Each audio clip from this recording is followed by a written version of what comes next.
వెన్నుపోట అంటే ఇంకా వాళ్ళకి వేరే ఆప్షన్ లేదు.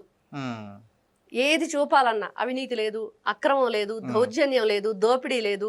ఎక్కడ ఏ విధంగా ఆయన్ని ఒక చోట అలా బ్లాక్ చేద్దాము, ఏ విధంగానైనా సరే తన మీద తిరుగుబాటు చేయాలి, రాజకీయాన్ని రాజకీయంగానే ఎదుర్కోవాలి అనేది నారా చంద్రబాబు నాయుడు గారితో రాజశేఖర్ రెడ్డి గారి వల్ల కావట్ల.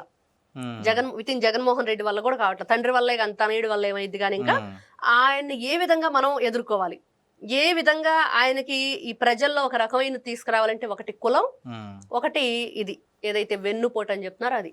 ఈ రెండింటిని మనం పావులాగా ఉపయోగించుకొని ఖచ్చితంగా ఆయన రాజకీయ జీవితం మీద దెబ్బ కొట్టాలి, అందరి చేత కూడా వేలెత్తి చూపించాలి, ప్రతి ఒక్కరికి కూడా అక్కడ లేని విషయాన్ని ఏదో ఉన్నట్లుగా ఒక భ్రమని సృష్టించాలి అనేది వాళ్ళు ఆ రోజున ప్లాన్ చేశారు.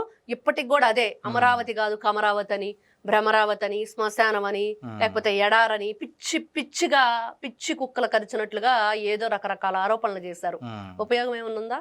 ఆ స్థలమహత్యం అంటావా, లేకపోతే ఆంధ్రప్రదేశ్ రాష్ట్ర అదృష్టం అంటారా?